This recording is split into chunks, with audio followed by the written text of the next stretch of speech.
Hi, this is Seth Rosenberg at the Seattle Litigation Group, and I'm here today to talk about service of process on individuals.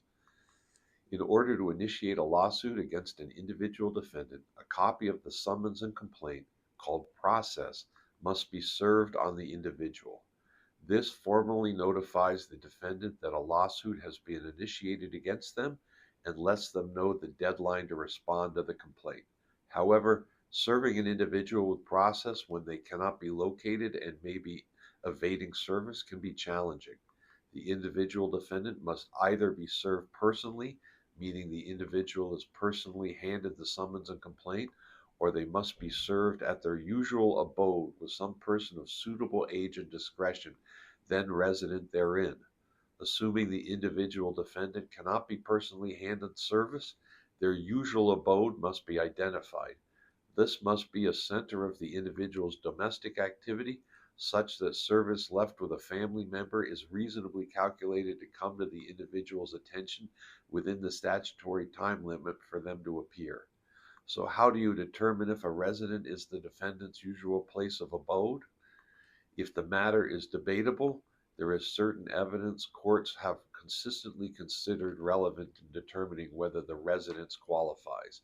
If a person at the residence accepts process and represents that the individual defendant lives there, this is relevant. If the address is on file for the individual defendant with the post office, Department of Licensing, property tax authorities, or to the defendant's insurer, this is evidence that the residence is the usual place of abode. Other persuasive factors include the defendant has an ownership interest in the house, voter registration information, driver's license, car registration and bill of sale, and notification of change of address to creditors.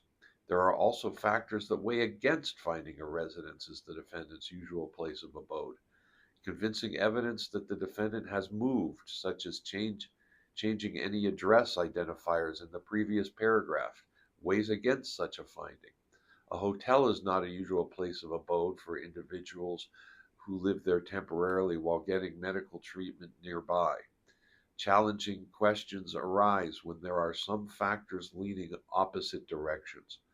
When a couple has moved to another city, but the wife returned to the former residence to move furniture, service on the wife was not effective service on the husband because the former residence was no longer their usual place of abode, even though they still owned it. When an individual owns property but leases it to their children and does not reside there, it is not the individual's usual place of abode, even though the property is still listed as their voting registration and property tax billing address. Again, this is Seth Rosenberg at the Seattle Litigation Group. We'll be happy to discuss service of process with you or any other legal issues you have.